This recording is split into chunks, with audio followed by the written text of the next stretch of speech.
Bom dia, eu sou Luciane, licencianda em música, com habilitação em piano, pela Universidade Federal de Juiz de Fora. Meu professor orientador é o Fernando Vago, e o tema é a obra para piano de Moema Craveiro Campos, as possibilidades de utilização em aulas de pianistas iniciantes e intermediários. Esse é o tema do meu trabalho, e hoje eu fico muito satisfeita de poder compartilhar ele com vocês. A motivação para a escolha do tema foi porque eu já tinha tido contato previamente com o trabalho da autora, em 2017 a 2018, no meu próprio estudo, no meu próprio desenvolvimento.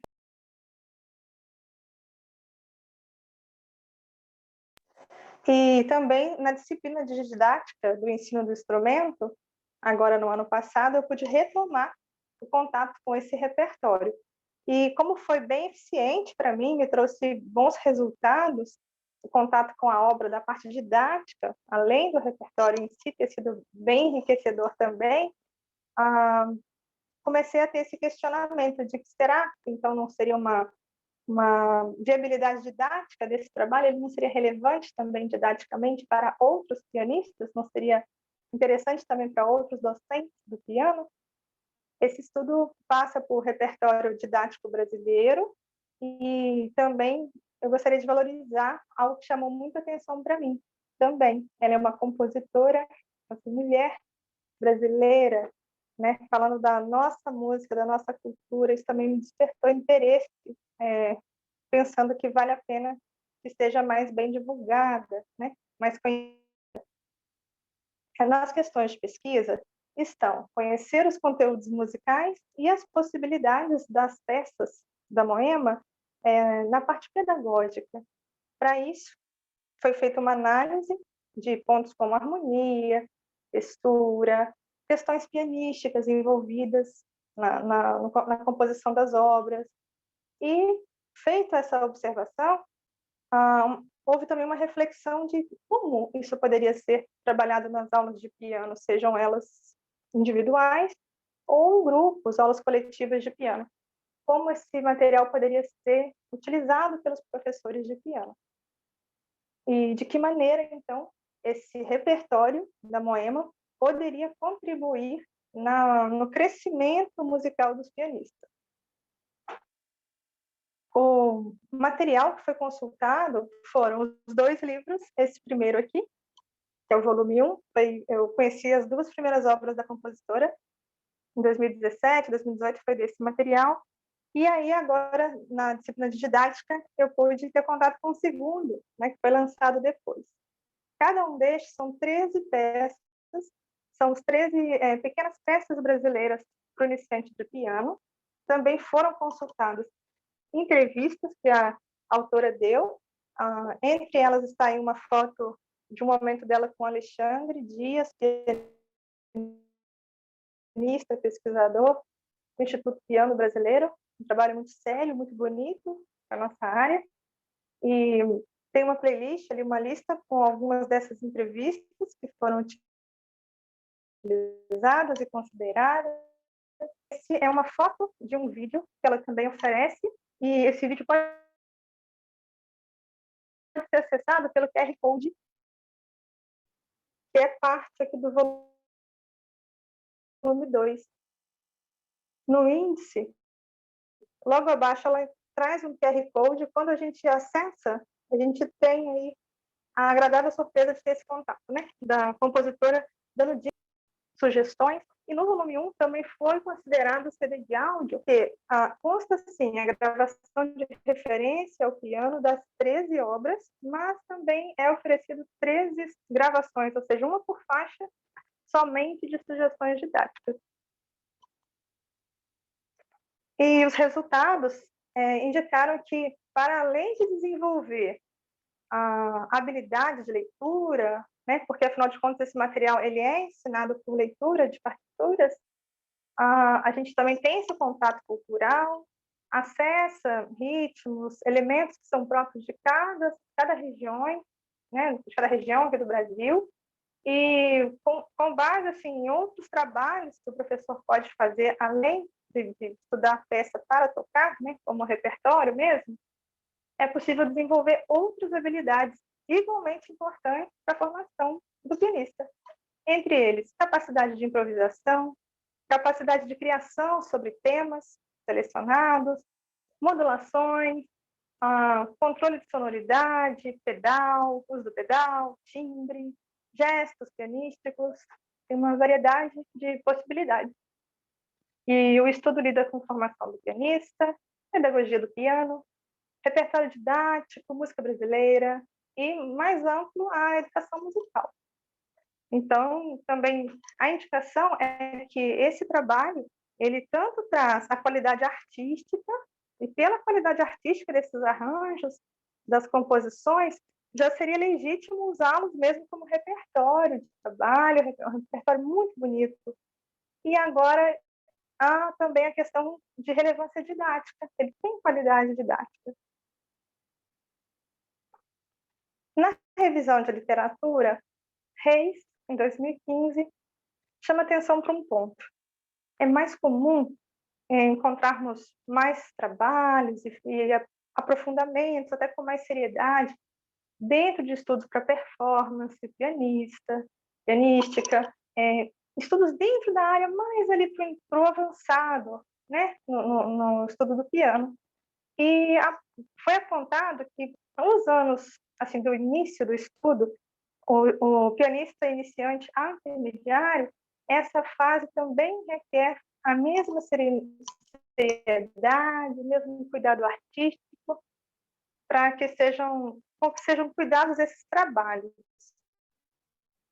E a Lúcia Barrenechea tocou em pontos muito importantes, num material bem recente agora, quanto à formação do professor, de forma que se abarque nessa formação do professor tudo que já é de costume ter, e passando pelo repertório erudito, e todas as belezas que já existem nisso, mas também entrando em habilidades como prática de conjunto, capacidade de criação de arranjos, improvisação, né? É um ponto também que foi colocado por Santana em seu artigo em 2016, e através do pensamento pianístico do Sá Pereira.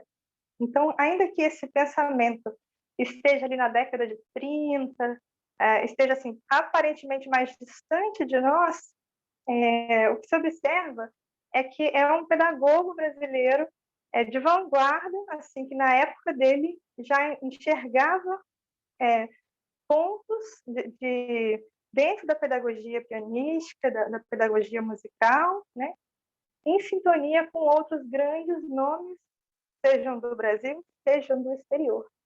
Então, super alinhado assim, com quem estava à frente nessa área. E que valeria muito a pena, sim, nos dias de hoje, ser recuperado e ser mais bem divulgado. Olha que interessante, uma das falas do Sá Pereira: são 3 as habilidades que o aluno precisa aprender para que se torne independente. Ler com rapidez e perfeição, executar com facilidade e controlar com o ouvido. Isso é, ouvir a sincronia entre o que os olhos leem e as mãos executam.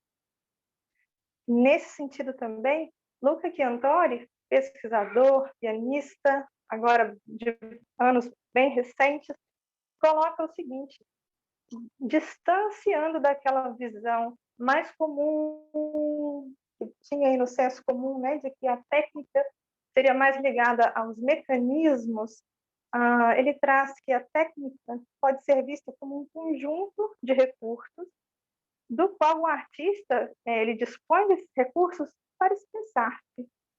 Então, o objetivo é a expressão, e para se expressar, ele usa desses recursos. O que ele conhece, aonde ele pode buscar para conseguir o som, a sonoridade, o que ele estiver buscando artisticamente. Dentro do trabalho da Moema, nesses contatos, nessas fontes, a princípio assim, foram 3 pontos que são bem recorrentes nas recomendações e no estilo pedagógico dela de trabalhar. O primeiro, apontando para a importância do ritmo, ser cuidado com antecedência pelo ouvido.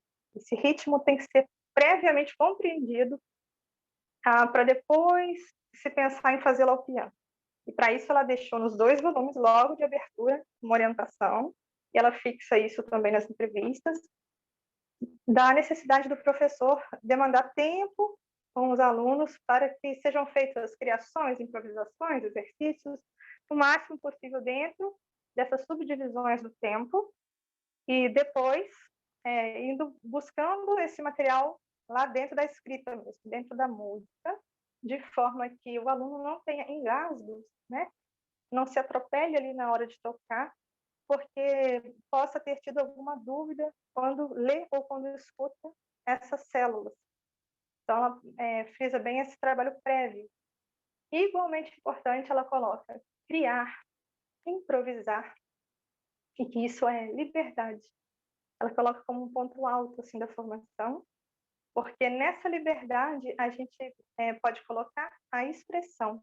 Então, muito parecido ali com Tentori, também de alguma forma ligada também com Sá Pereira, quando diz que essa sincronicidade, né, essa harmonia ali dos elementos é quando a execução, quando tudo está sendo colocado, entrelaçado para que a expressão aconteça.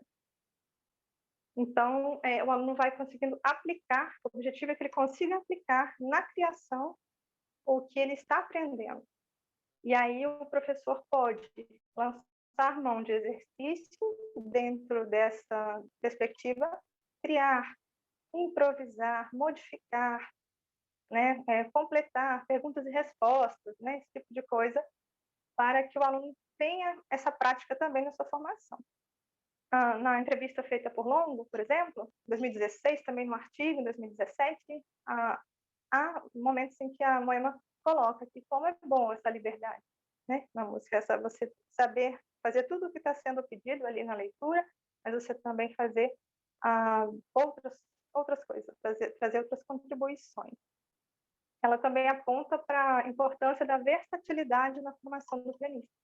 Então, além da leitura musical, além da formação tradicional, com teoria, com estudo de harmonia, com tudo isso, que é rico e necessário, e um pouquinho também além, incluindo, abarcando improvisação, criação, capacidade de tirar de ouvido, capacidade de tocar em conjunto.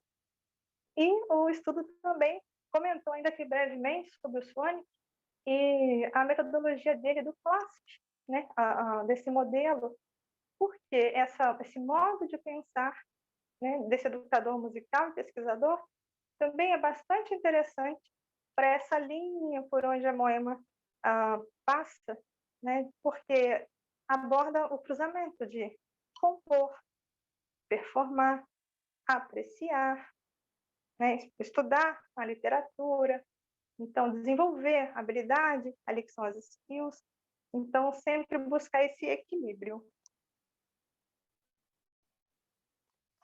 Dentro do repertório propriamente, que foram algumas peças ao longo do artigo, que foram ponto a ponto.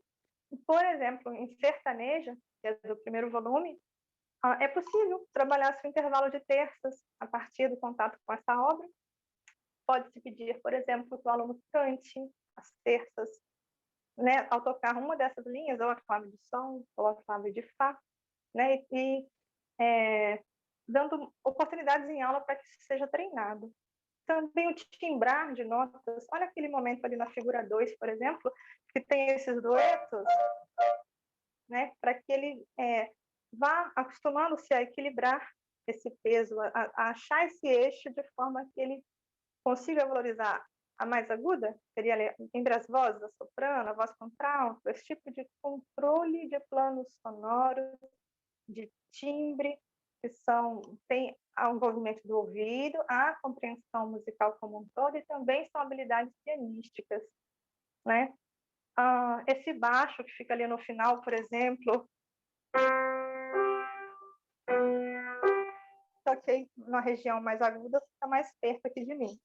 Então, esse baixo que ficaria ali poderia servir de fundo musical para uma criação, inclusive trocando o modo. Por exemplo, está aqui em Dó maior, na hora que joga esse si no baixo, ele é parte da dominante do Sol maior, né? Então, poderia, olha, chegando nesse sol maior, vamos voltar em dó menor, vamos, né, buscar outras escalas. Então, conforme vai fazendo, depois também vai se dando uma explicação, o que foi isso que fizemos, né? Isso também enriquece bastante. Modular seria assim, está bem estável, já está bem compreendido, vamos fazer um tom abaixo, vamos fazer um tom acima. São opções para o professor de piano. Em cantoria nas teclas, a oportunidade de trabalhar essa nota pedal, esse Fá que fica aqui bem evidente, se ele começa nesse tempo fraco, mas a tendência é que ao tocar esse Fá enjoado para o ouvido fique bastante algo assim. Né? Fica esse Fá aqui marcado. Então, uma maneira de evitar isso para o iniciante, para o intermediário de piano, seria estudar ele por mímica. Toca-se as demais notas e toda vez que chega nesse Fá, ele não é tocado, ele é emudecido. Ele é como se fosse uma nota fantasma, né? Uma nota assim, mímica. Então, a gente posiciona, mas não toca. Então, eu preservo o meu gesto, eu faço, ele está incluído aqui no meu toque, mas ele não é ouvido. Com isso, eu também vou tirando aquele vício no meu ouvido de estar ouvindo aquele Fá, Fá, Fá, e depois, quando chamo ele de volta, vamos colocar de novo, eu tenho toda a chance de valorizar menos, porque eu passei a dar atenção para outra camada do meu texto, né? Aquele fraseado, Fá, Mi, Ré, Dó. Então, isso vai pegando mais clareza. A rotação, oportunidade de trabalhar a rotação para fazer essa frase. Também o gesto aqui, né? Na hora de estar vindo, ao invés de vir tão vertical, pode-se pensar, né? Num gesto mais horizontal. Esse tocá-lo por mímica também é só um recurso didático, né? Só por alguns momentos, ali como um recurso pedagógico. Pode ajudar no controle da sonoridade e aliviar o peso natural aí que seria desse polegar. Ótima oportunidade para trabalhar a rotação. Na virada de página ali e também no penúltimo sistema, ela começa assim, colocando como um repente, né? Então já é muito bacana, porque é uma oportunidade de a gente pesquisar com o nosso aluno, o professor pesquisar, mas o que é um repentista? Como é que é a sonoridade dele, os traços, mas né, é de onde, como é que é? Então a gente acaba acessando ali um pouquinho da cultura e isso é bem enriquecedor. Quando se pensa como repentistas, isso pode ser um bom momento para a criação de personagens, de ideias mentais que vão guiar esse toque também com relação às emoções, ao que você quer fazer nesse fraseado, como é que você vai fazer a interpretação pianística do texto, né, do que está escrito, e de forma que cada voz tenha a sua riqueza, tenha a sua direção de frase, e pode ser estudado de uma forma também só uma mão, né? Só uma voz, só a outra. E se depois, quando eu tiver estudado essa mão, a minha mão esquerda, e se eu cantar como um solfejo, a mão de cima, e participar, deixando a minha mão direita em descanso, mas eu estou tocando a esquerda e cantando a direita. Então, isso requer uma habilidade auditiva para que eu seja bem precisa e faça essa voz com bastante perfeição, bem bonita. E aí, quando retoma as duas mãos ao piano, possivelmente a segurança vai aumentar. Eu vou saber exatamente o que estou buscando. Ao passo que se tivesse estudado apenas por leitura e repetição, talvez não chegasse nesse nível. Isso também é muito interessante para o pianista, porque gradativamente vai dando mais oportunidade de trabalhar com mais de uma voz. E possibilidade de interpretação, então, no penúltimo sistema, pode-se alternar os planos sonoros, pode ser combinado com o aluno. Vamos valorizar mais as notas mais agudas, mais a parte mais grave. Tal qual foi feito na sertaneja, por exemplo, pode-se improvisar e criar, mantendo esse baixo, pá, pá, pá, pá, pá. Vem criando com as terças, possivelmente já foi trabalhado na sertaneja, ao invés de fazer só aqui a camada de cima, pode ser incluído, o pedido desse aluno, coloca terça, faz um recheio, né? Então não vai estar escrito, mas ele vai ter que encontrar isso.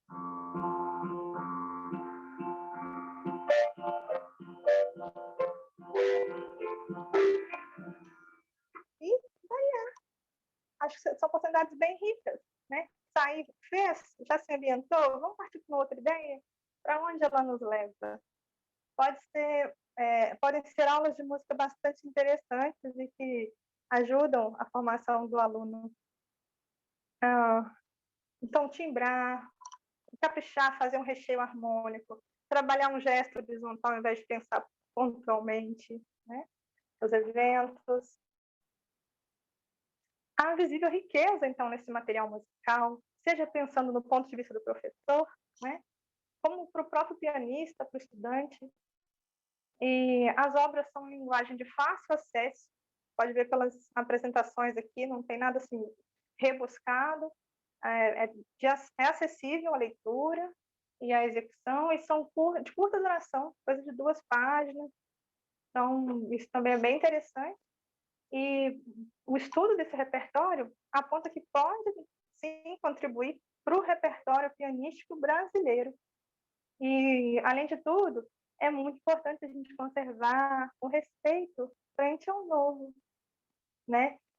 Favorecer que exista esse contato com o diferente, com o que está tão próximo de nós, ali do nosso estado, da nossa cultura, mas o que mais?